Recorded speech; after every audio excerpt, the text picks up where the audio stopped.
अस्सलामुअलैकुम। उम्मीद है आप सब लोग खैरियत से होंगे। आज हम अपने टॉपिक में डेरिवेटिव्स और पार्शियल डेरिवेटिव्स के बारे में जानेंगे।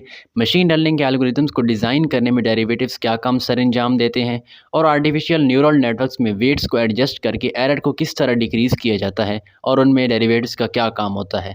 तो चलिए सबसे पहले डेरिवेटिव्स की तरफ जाते हैं। किसी भी फंक्शन की एक इनपुट वैल्यू का डेरिवेटिव उस स्पेसिफिक पॉइंट से टेंजेंट लाइन की स्लोप के बराबर है, यानी कि derivative is equal to slope of a tangent line.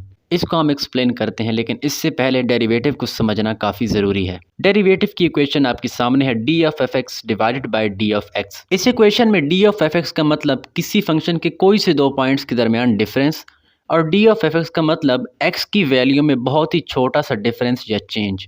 D of x में एक्स की वैल्यू में चेंज बहुत ही माइनर और बहुत ही छोटा होता है।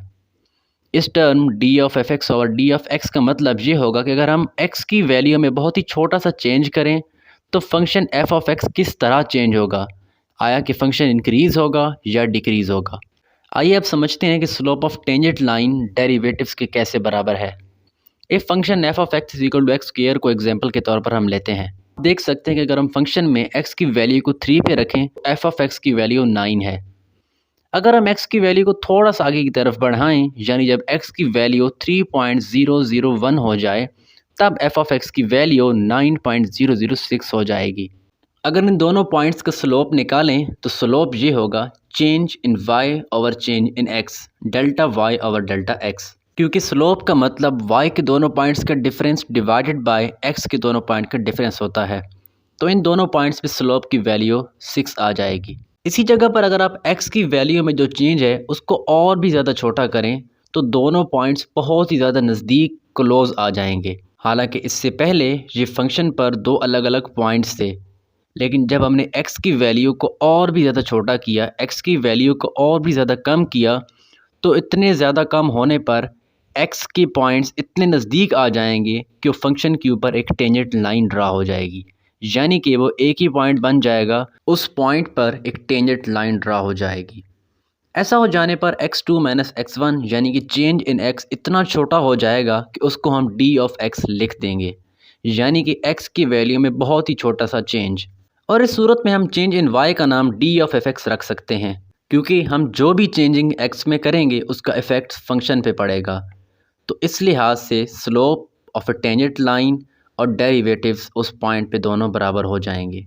इससे ये साबित हुआ कि x की वैल्यू 3 पर डेरिवेटिव बराबर है x की वैल्यू 3 पर slope of a tangent line के, जिसका रिज़ल्ट 6 आया हमारे पास। अच्छा, अब ये देखना पड़ेगा कि d ऑफ एफ एक्स की वैल्यू बढ़ रही है या नहीं। जाहिर है x इज़ इक्वल टू 3 पर डेरिवेटिव या स्लोप की वैल्यू 6 है, जो कि ग्रेटर देन 0 है, यानी कि पॉजिटिव है, तो ये वैल्यू इंक्रीज़ हो रही है। यहाँ तक डेरिवेटिव्स की कहानी मुकम्मल हुई। अब समझते हैं कि पार्शियल डेरिवेटिव्स क्या होते हैं। पार्शियल डेरिवेटिव्स, जैसे कि नाम से ज़ाहिर है, ये हमें कंप्लीट स्टोरी नहीं बताते, यानी ये सिर्फ एक वेरिएबल का चेंज और उसका फंक्शन पे इफ़ेक्ट बताता है, यानी x को थोड़ा सा चेंज करने पर f ऑफ x पर क्या फ़र्क पड़ेगा, लेकिन y की वैल्यू को कांस्टेंट रखते हुए। बाकी पार्शियल डेरिवेटिव्स का कॉन्सेप्ट भी डेरिवेटिव्स के ही जैसा है, पर फ़र्क सिर्फ इतना ही है कि इसमें एक वेरिएबल को कांस्टेंट रखकर दूसरे वेरिएबल का डेरिवेटिव्स कैलकुलेट किया जाता है। ऐसा क्यों किया जाता है और कहाँ किया जाता है, इसको देखने के लिए हम एक एग्जांपल के थ्रू समझते हैं।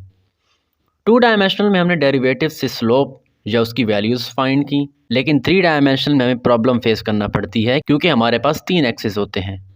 हमारे पास 3D में हम एक वेरिएबल यानी कि y को कांस्टेंट रखकर z की value with respect to x मालूम करते हैं, या x की वैल्यू को कांस्टेंट रखकर z की value with respect to y मालूम करते हैं। इसके लिए भी हम पैराबोला की एग्जांपल लेंगे, लेकिन इस बार 3D में। यहाँ देखा जा सकता है कि 3 डायमेंशन में पैराबोला है जिसकी equation z is equal to X square plus Y square है। इसमें टेंजेंट या स्लोप वगैरह हम फाइंड करेंगे। सबसे पहले हमने इसमें y को कांस्टेंट यानी कि 1 रखकर z का derivatives with respect to x find किया, यानी पार्शियल डेरिवेटिव्स ऑफ z और partial derivatives of x where y is equal to 1। तो इसका रिज़ल्ट हमारे पास 2x आया। हमने y इज़ इक्वल टू 1 रखा और y इज़ इक्वल टू 1 वाले पॉइंट पर सीधा हमारे पास एक प्लेन ड्रा होगी, और जहाँ से हमारी वो 3 डायमेंशनल में प्लेन उस पैराबोला को कट कर रही होगी, उसी जगह पर ही हम टेंजेंट लाइन ड्रा कर देंगे, जैसा कि आप देख रहे हैं, जिसको हम y इज़ इक्वल टू 1 पर फिक्स रख कर x की डायरेक्शन में मूव करवा सकते हैं। इसी तरह हम x को कांस्टेंट रखकर y पे पैराबोला बनाकर भी टेंजेंट लाइन फाइंड कर सकते हैं। जैसा कि आप देख रहे हैं कि हमने इसमें x को फिक्स रखा और with respect to y z का डेरिवेटिव फाइंड किया, यानी कि टेंजेंट लाइन फाइंड की। ये थी पार्शियल डेरिवेटिव्स की कहानी। अब हम डेरिवेटिव्स का आर्टिफिशियल इंटेलिजेंस और मशीन लर्निंग में इस्तेमाल देखते हैं। इसके लिए हमें आर्टिफिशियल न्यूरल नेटवर्क को समझना पड़ेगा जहाँ डेरिवेटिव्स इस्तेमाल होंगे। बेसिकली आर्टिफिशियल न्यूरल नेटवर्क जो कि बायोलॉजिकली न्यूरल नेटवर्क से इंस्पायर्ड एक कंप्यूटिंग सिस्टम है जिसमें आर्टिफिशियल न्यूरॉन्स होते हैं। इंसानी दिमाग में साइनेप्सिस की तरह आर्टिफिशियल न्यूरॉन्स एक से दूसरे न्यूरॉन की तरफ सिग्नल्स भेजते हैं। इसमें एक इनपुट लेयर, हिडन लेयर और आउटपुट लेयर होती है। हर लेयर पे मौजूद न्यूरॉन्स की वैल्यूज़ और वेट्स होते हैं जिससे आउटपुट कंप्यूट की जाती है। आर्टिफिशियल न्यूरल नेटवर्क को पहले डेटा सेट देकर ट्रेन किया जाता है, जिस डेटा सेट में तमाम वैल्यूज़ और फिक्स यानी कि एक्चुअल आउटपुट गिवन होती है। जब हमारा आर्टिफिशियल न्यूरल नेटवर्क ट्रेन हो जाता है तो उसको टेस्ट किया जाता है। तो टेस्ट करने के बाद अगर एक्चुअल आउटपुट यानी कि जो आउटपुट फिक्स है और डिज़ायर्ड आउटपुट जो हमारे न्यूरल नेटवर्क हमें आउटपुट देता है दोनों सेम आ जाएं तो हमारा न्यूरल नेटवर्क ट्रेंड होता है। लेकिन एक्चुअल एंड डिज़ायर्ड आउटपुट में कोई डिफरेंस आ जाए तो वो एरर कॉज करता है। फिर इस एरर को रिमूव करने के लिए हम बैक प्रोपगेशन और ग्रेडियंट डिसेंट का सहारा लेते हैं। हम एक आर्टिफिशियल न्यूरल नेटवर्क की एग्जांपल लेते हैं जिसमें हमारे पास x एंड y दो इनपुट्स हैं। x पे वेट 1 हमारे पास और y पे वेट 2 और दरमियान में एक एक्टिवेशन फंक्शन। उसके बाद हमारे पास z कैप जो कि हमारी डिज़ायर्ड आउटपुट है और z जो कि हमारी एक्चुअल आउटपुट जो कि हमें गिवन है। अब इस न्यूरल नेटवर्क को हम एक मखसूस करदा डेटा सेट पे ट्रेन करवाते हैं और फिर हम देखते हैं कि क्या हमारी डिज़ायर्ड और एक्चुअल आउटपुट में कोई डिफरेंस आ रहा है कि नहीं। अब इसमें फर्स्ट इटरेशन के बाद अगर एरर आ जाए तो एरर का कैसे पता चलेगा। एरर का पता लगाने के लिए हम desired output minus actual output यानी कि z कैप माइनस z कर देंगे तो हमारे पास एरर आ जाएगा। जैसा कि आप गिवन वैल्यूज़ में देख सकते हैं कि हमारे पास एरर आ रहा है। अब हमने तब तक इटरेशन करवानी है जब तक हमारा एरर कम हो के ज़ीरो हो जाए और हमारा आर्टिफिशियल न्यूरल नेटवर्क मुकम्मल तौर पर ट्रेंड हो जाए। और ये इटरेशन हम बैक प्रोपगेशन के थ्रू करवाएंगे, यानी कि जब हमारे पास एरर आएगा तो उसको हम बैक की तरफ दोबारा प्रोपगेट करते हैं। वो कैसे करते हैं वो हम देखते हैं। जैसा कि हमारा न्यूरल नेटवर्क्स वेट्स और वैल्यूज़ को इस्तेमाल करके आउटपुट देता है, तो हम तब तक उससे आउटपुट प्रोड्यूस करवाते रहेंगे जब तक हमें अपनी एक्चुअल आउटपुट ना रिसीव हो जाए। इसी ही प्रोसेस को बैक प्रोपगेशन कहते हैं, क्योंकि हम अपनी डिज़ायर्ड आउटपुट को लेकर बैक में वेट्स की तरफ जाकर उनको एडजस्ट करते हैं ताकि हमें अपनी एक्चुअल आउटपुट मिल जाए।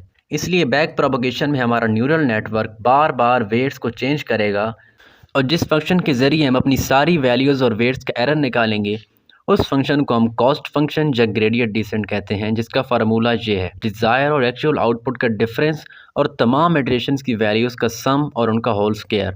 वो इसलिए ताकि सारी पॉजिटिव और नेगेटिव वैल्यूज़ हमारे पास कैंसल आउट ना हो जाएं। एवरेज इसलिए कि सारी इटरेशंस हमारे पास इस एरर में इन्वॉल्व हैं। अब सवाल ये है कि एरर को बैक प्रोपगेट कैसे करवाएं और एरर कैसे काम होगा। तो यहाँ पर डेरिवेटिव्स का इस्तेमाल होगा।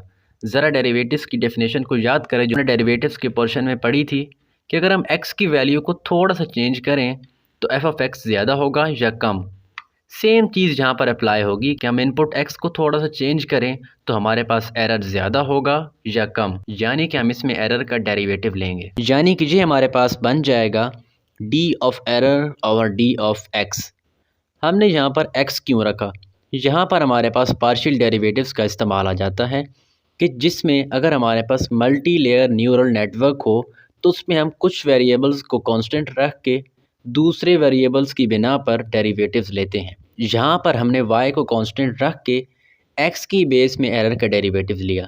सेम केस में हम x को कांस्टेंट रख के y की बेस में भी एरर का डेरिवेटिव लेंगे। एरर को कम करने के लिए हम ग्राफ के ज़रिए से समझते हैं। हम वही example f of x is equal to X square को ही लेते हैं और अपनी एरर वाली इक्वेशन को ज़रा सामने लाते हैं तो ये दोनों इक्वेशंस तकरीबन सेम है। अगर हम एरर वाली इक्वेशन से सिग्मा और एवरेज को ज़रा रिमूव कर दें तो ये दोनों स्क्वेयर्ड फंक्शन ही हैं, इनका ग्राफ पैराबोला ही बनेगा। हम f ऑफ x को एरर कर लेते हैं और x की जगह पर हमारी x इनपुट को रख देते हैं।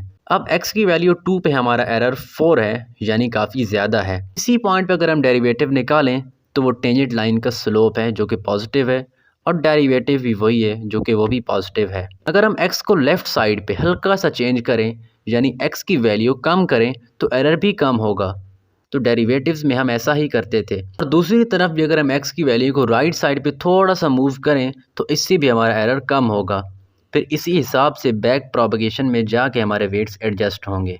उम्मीद है आप सबको इस वीडियो से काफ़ी हद तक समझ आ गया होगा कि डेरिवेटिव्स और पार्शियल डेरिवेटिव्स में क्या डिफरेंस है और इनका आर्टिफिशियल इंटेलिजेंस और मशीन लर्निंग में क्या इस्तेमाल है। अल्लाह हाफिज़।